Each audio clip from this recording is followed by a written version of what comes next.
Look at you, sirrah, a charlatan who would call himself a doctor. You are naught but a pretender. Fie, sir. It is you who are the pretender. Hello guys, and welcome back to some more ASTROLOGASTER. Wait, let me just I forgot the name really fast. Yeah, ASTROLOGASTER, I did it right. Sometimes it's easy to forget the name. Good day, Mistress Allen. I hear a child was lately born to you. I trust he is well? Yes, indeed. God has favoured us with a healthy boy. He is a true blessing to Mr. Allen and me. And we pray he remains so. That is, that this child remains in good health. And as I do ail of something, normally I would not have come, but methinks 'tis best I am treated, for the sake of Marmaduke, lest he take ill from me. I see. Then pray describe your troubles to me, Mistress Allen. Well, in truth, 'tis but a cough, but indeed at first I thought 'twas naught but a chilly cold, but 'tis many weeks now, and it lingers still. Forsooth, I am afeard it does grow worse. Many weeks, you say? Aye, that is most concerning. Let us see what the stars have to say. What ails Mistress Avis Allen, and how may she be cured? Alright, let us see. How can we help her?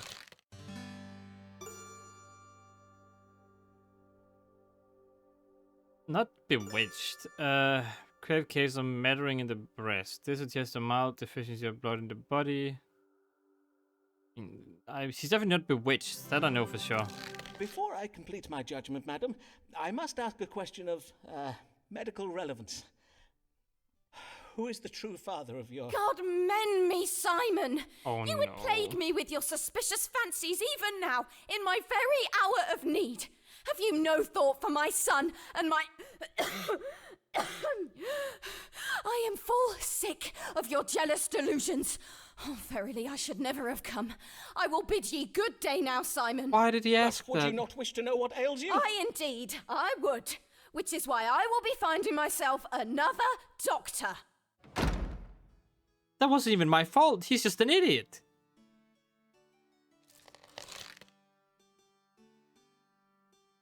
Of course she took your advice ill.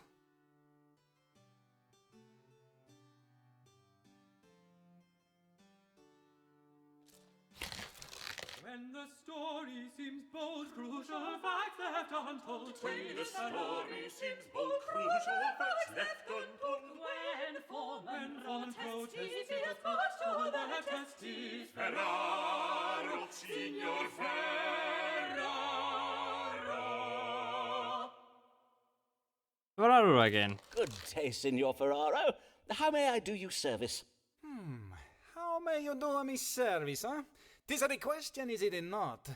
I do hear you offer many different services, huh? Not just in medicine, for you are a dottore of a special kind, one who gives answers to all the problems, see? See? 'Tis true, Signor. In my practice, I endeavor to treat the whole man, mind, body, soul, the location of his missing household items. All are connected at a holistic level.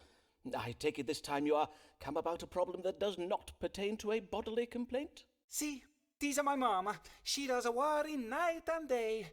She say, Ricardo, you must go to the wise man who reads the stars and have him tell you what your future holds. I say, Mama, if it'll make you happy, I will go to Signor Forman and ask him. I see. And is there any particular reason for your mother to be thus concerned? Be you faced with some kind of imminent danger? A particular reason, you say? Nay, signor, she needs no reason to worry. Mia madre is an Italian mama. Ah, yes, of course. You see now, huh? She is not like these London mamas who make the children live in a cupboard with the dog. Well, then, mayhap the stars might offer your devoted mother some comfort. What does the future hold for Ricardo Ferraro and his mother? Oh boy, we'll see. It's not being honest, and soon as deceptions may be discovered. About to undergo a sudden transformation. Who holds position responsibility and learned what? Oh man, who is in real with Sina will betray her, will one day inherit the agreeable sum from his mother? Or is frugal? This includes Signor Ferraro, who has carefully managed her personal fortune. What? Both of these kind of suck, though.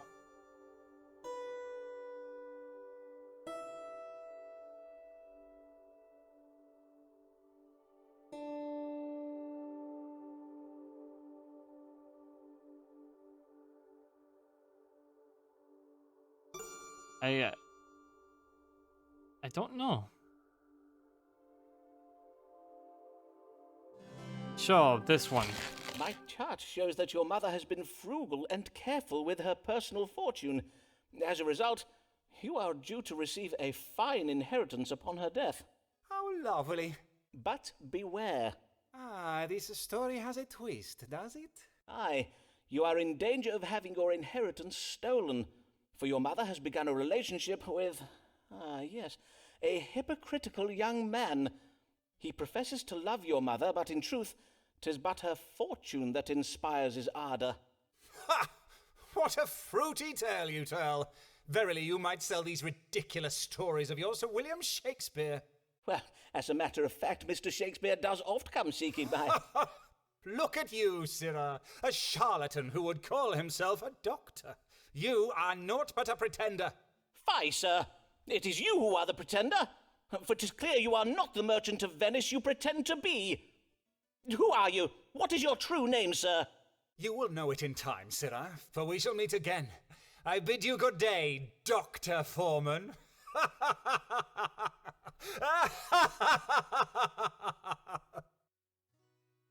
What a weird man. Took it ill? Of course he did. Things are going badly for me now. That's not good. So it is with much sorrow that I write to inform you the death of my dear wife Avis. These two passed. Her new doctor could not save her, even though he held a medical license and was thus highly skilled. Although you are no longer my wife's doctor, I'm grateful for the kindness you have shown Avis over the years, and I know she was too indeed. She spoke of you in her final words, saying, "Oh, Simon, forgive me.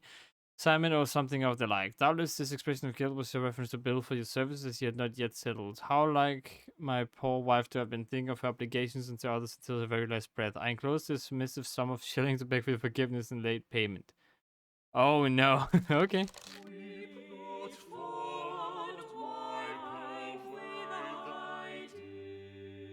Don't lie, he doesn't care about her.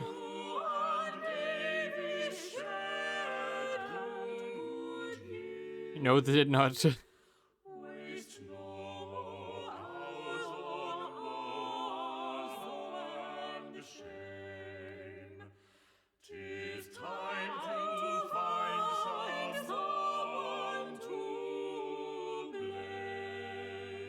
He has no one but to blame for himself. Even I couldn't say no to her when she came for him. But why did you not let me save you, Avis? Why did you entrust your precious life to another doctor? An ignorant impostor who knows not how to read the stars to judge an illness. Oh, my beloved Avis. Why did you die before I had the chance to...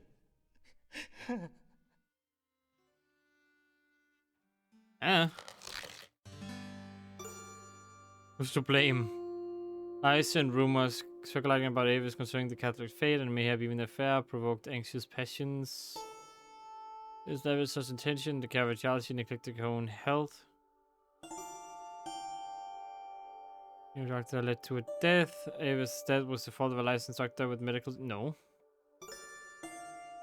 Expunging me for not having been more pleasant romantic partner. It caused this tragedy for being aggressive and careless in my behavior. Sure, yes, this. Blame yourself, dude. So 'twas I. I am to blame for Avis's death. If only I had not driven away with my ill-tempered, unkind accusations. Would that I had turned my thoughts to her illness and away from my own selfish needs. How will she ever? How will I ever forgive myself? I gave you a chance to fix it, but you messed it up, dude. I literally didn't tell you to say what you said. When her away, I might have cured her illness. Okay. When you are shook by something in a book where it says that you might have some remedy, See Dr. Forman, be sure to inform him. You have it on very good authority. All right. Good day, Mr. Mugg. What brings you? I am exceeding ill, Dr. Forman. Verily I am. And you know my wife. She is refusing to hear anything about it. 'Tis but another of your delusions, Nicholas, she says. She will not even look at it. Look at what? Oh, I see. You may pull up your breeches now. Pray let me examine you more closely. Raise your chin, if you please. Now, loosen your garter and remove your stocking. I am afeard this verily is grave. Most grave indeed. 'Tis? Verily? I believe so, but we must have it confirmed by the stars. Let us consult them now. What explains these swellings that have arisen on various parts of Nicholas Mugg's body? Swellings? Mugg has the plague. The disease is carried by swellings and balls behind the ears, under the armpits and in the groin. Oh no. The disease is carried by swellings and nudges from the lymph nodes and behind the knees. Nope, it's this one. The plague. You are gravely ill with the plague. It is oft fatal, but you are in good hands. For during the Great Plague of '92, I was able to save many a soul from the grave with my famous strong water. A moment, if you please, while I retrieve it from my cabinet. But, sir, unhand it, sir. The dosage is very precise. You must not... nay, not the whole bottle. Ye gods, man, what have you done? Methinks I am dying. Oh, woe. A fatal dose. Alas, I am sorry for it, sir, but you were never meant to drink so much of it. Oh, may God forgive me. Nay, do not blame yourself, Doctor.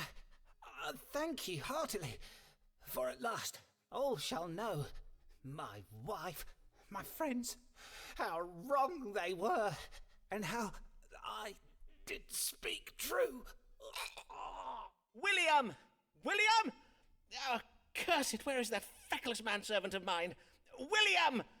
Go forth and fetch the vicar! That didn't go as planned.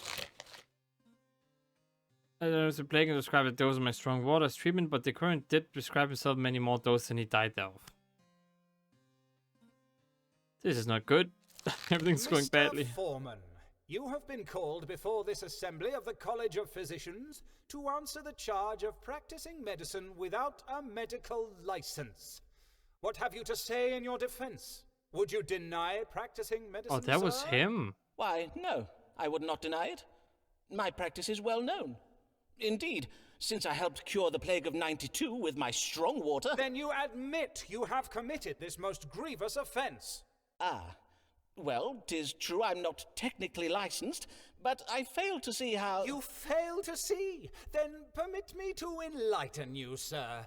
A medical license assures the residents of London that a physician has the necessary education and skill to treat them.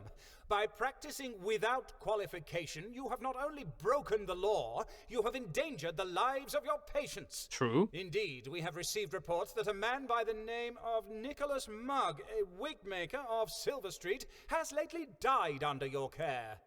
Aye, well, that was most lamentable. That wasn't but even not his my fault. sir. Mr. Mugg took a far greater dose of my strong water than I advised him to. He chose the dosage himself. In truth, one might say that the cause of death in this instance was, well, Nicholas Mugg practicing without a medical license. Silence, Mr. Forman! Your impudent japery may well be suffered by your patients, but it will not be tolerated here. I do apologize, Mr. Smith. Besides the death of this patient, we have gathered ample evidence of your malpractice, Mr. Forman. Indeed, we have had this illegal operation of yours under observation for quite some time. 'Twas you, Riccardo Ferraro, the merchant from Venice. All along he was you, Richard Smith, the Queen's royal physician. Then I take it, Mr. Smith, you were unsatisfied with the medical care I gave you? Sir, we are well aware of your occult practices. Occult? What you so boldly call medical care was naught but advice conjured up by means of dark magic. What? You have no understanding of physic or astrology. But my knowledge of both physic and astrology is unparalleled. If that is so, then doubtless you will happily submit to having your knowledge examined before this assembly. Which planet the star represents authority? Well, I don't flipping know. How am I supposed to... Can I Google it? Just Google it. It's gonna Google it. Alright, which star... wait, not star, represents authority.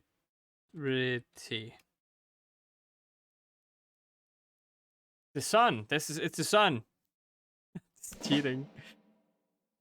Men are from Mars and women are from Venus. The heck is Fliegen?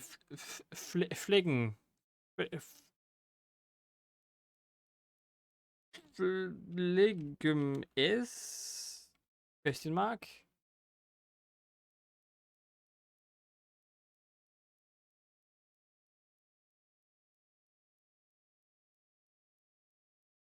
What?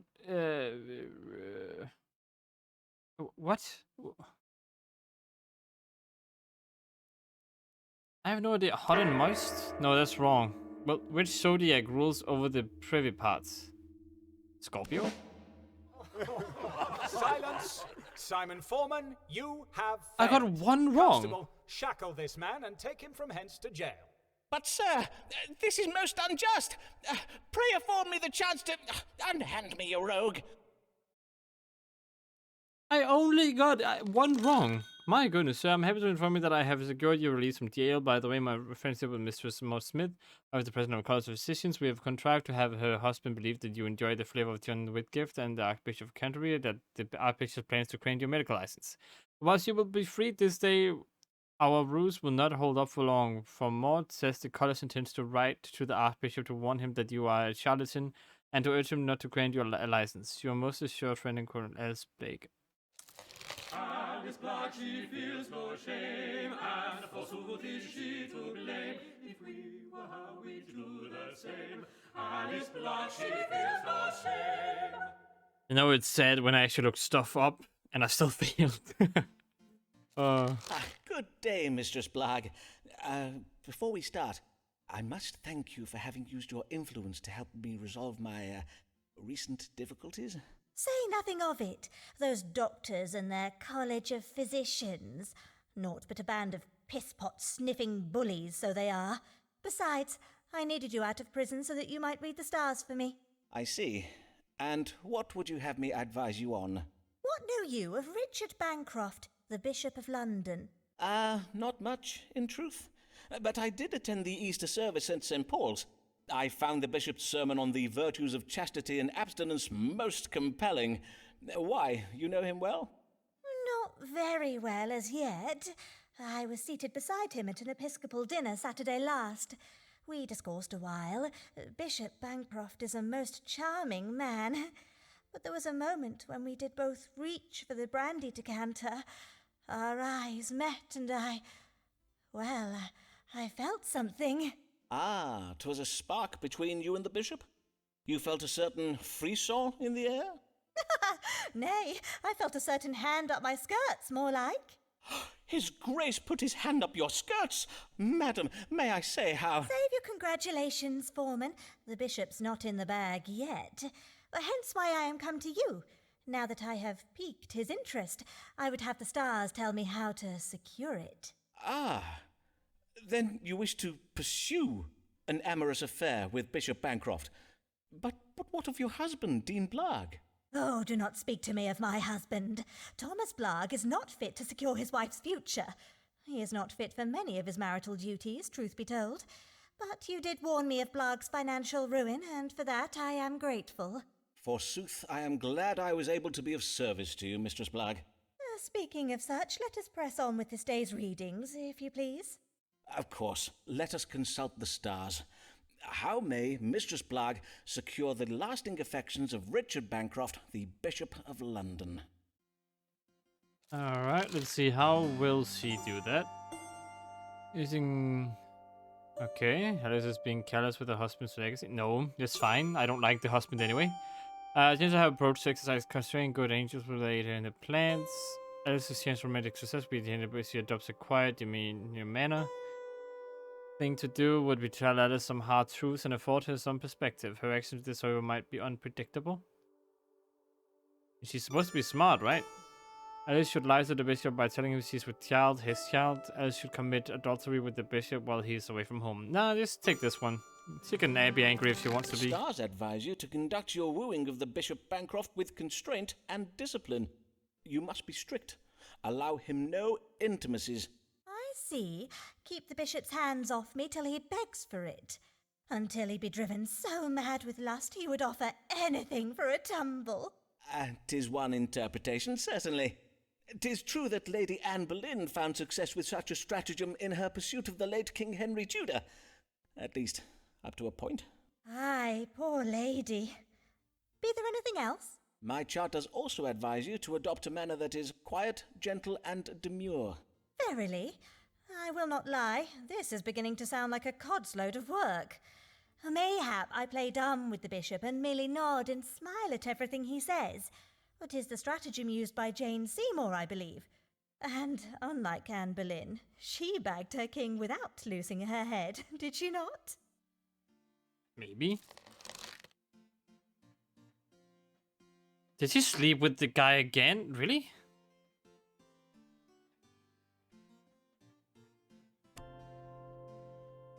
Hey, your grace. Pray remove your hand. Your grace needs must bug over this back. Okay.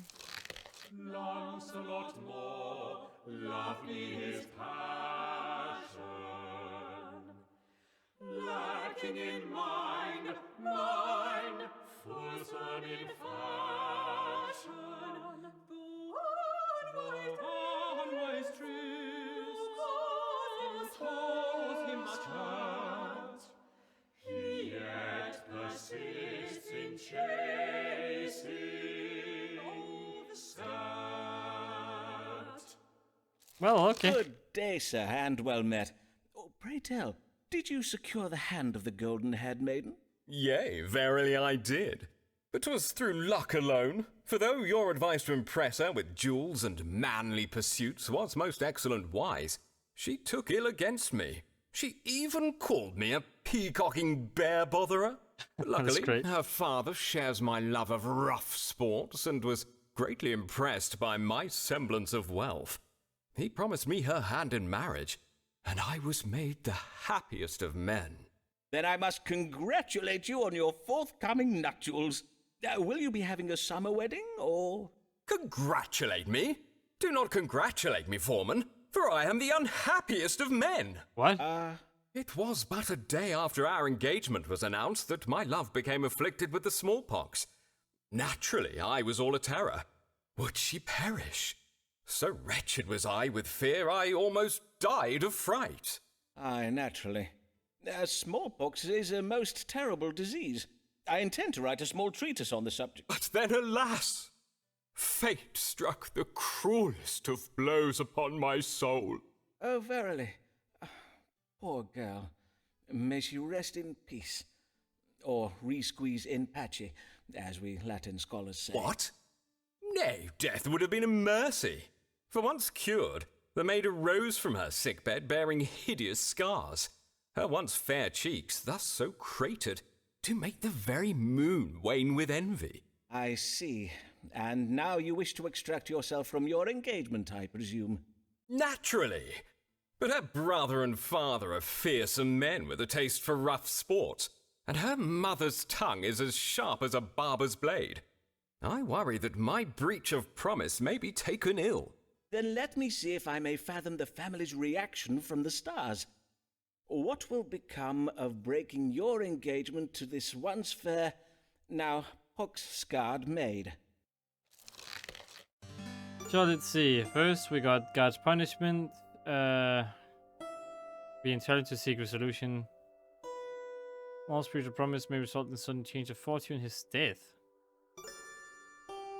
Or may cause guarding young ladies forgiveness. The maiden will bear the dissolution of her engagement with quiet grace. The maiden's father is being careless with his legacy. Indeed, if it was most careless of him and betrothed his daughter to such a... Okay, this I guess. Ah, good tidings! While the family may well take your decision ill, good angels guide them toward restraint and discipline in their actions. The maid herself will endure it with quiet forbearance. That sounds so Quiet fake. forbearance. By the saints, what a wondrous creature Oh is my she! goodness. Verily, I am disappointed that I must break off with her, for truly there is no mountain I would not climb, no trial I would not endure to wed a maid of so sweet a disposition. You can. But I must be brave, and go at once to break the news to her. Yeah, good luck, dude. You're gonna die. A little pleased.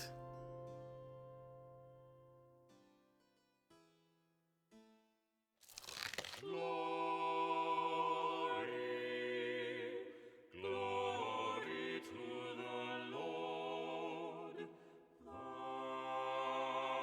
Lord, Archbishop Whitgift. Glory to the Lord in the highest position in the church, except for the Queen. Glory to the Lord, Archbishop Whitgift. Alright, that is also going to be it for this video. Hope you guys enjoyed. If you did, click that like button. If you want to see more from me, search for 8000, click the subscribe button, and I hope to see you in the next one. And as always, stay awesome.